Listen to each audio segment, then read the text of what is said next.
These can be operated on county road systems. It actually varies from county to county. That's probably one of the other biggest questions we get is, where can I operate my quad? It's not registered through, I'll ask, you have a registration? Well, it's not street worthy. B&B wouldn't register it. No, B&B won't register it, but they are required to be registered through the Department of Natural Resources. If they were purchased after December 31st of 2003, and then required to be titled if they're purchased after December 31st, 2005.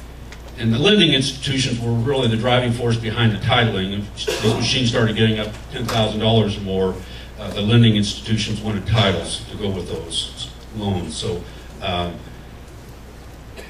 when is it required to be? Well, if it's purchased after December 31st of 03, it's required to be registered, or if it's operated on a roadway or public property.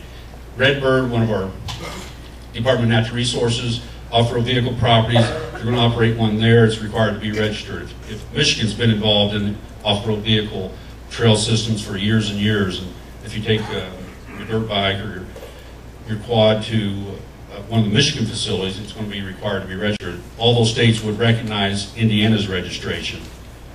If it's operated on a county roadway, it's required to be registered. And it's up to the county commissioners as to whether that county's roadways are open. Southern Indiana, a lot of the county's roads are open. As you go north, not so many. The DNR website, if any of you are interested as to whether your area of residency's roads are open, the DNR website has a list of all those counties whose county roads are open. One of the problems with that is kind of especially as you move north and more pavement occurs on the county roads, these by design are not intended for operation on paved surfaces. They are off-road vehicles. So they will trip. There's a lot more hazards involved with the operation of these on paved surfaces. So we certainly encourage folks not to operate them on the paved surfaces, even if the county roadways are open. There's some counties where that's not a problem because their county roadways aren't paved. But as you move north, that changes a little bit. You'll also have to be have to be a licensed driver to operate them on a public roadway. Now what's confusing to some folks is even if the county's road systems aren't open, they can still be operated on the non-driven portion of the roadway.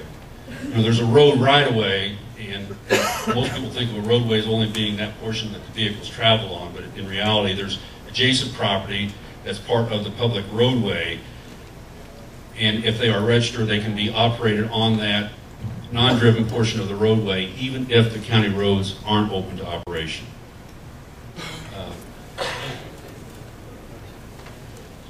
Yes? They should be registered even if they're on private property, correct? Yeah, actually, if they were purchased after December 31st of 03, even if they're operated exclusively on private property, they're still required to be registered. And what happens if they're not and there's an accident? You could probably, I'm not an attorney, but I would say you would be exposed to more liability. You could certainly have law enforcement action taken if it's not registered and should be registered. The registration process is pretty inexpensive. It's only $30 for 3 years, so it's not a lot of money to register them. And one of the benefits is that it allows us, we've got all that information then entered into the system, and if there is a theft of that machine, which these are high theft pieces of property, they're high risk for theft. There are a lot of the quads and dirt bikes that are stolen, taken out of state, resold. So if that is registered, then we have that information immediately captured and can enter that into an IDAC system so that if Billy Bob buys it down in Kentucky, then anybody from Kentucky? I was born in Kentucky, so I can get by with it. We have a way of tracking that equipment, but it's required to be registered if it's purchased after December 31st of 03, even if it's operated exclusively on private property. The good news about that, and sometimes we get some people, well, if I'm only operated on my property, why am I required to register it?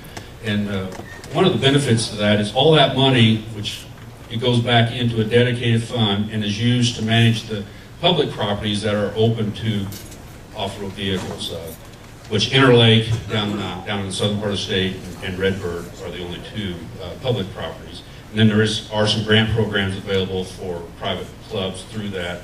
But it is a dedicated fund. All that money goes back into the user group for improvements for areas to operate.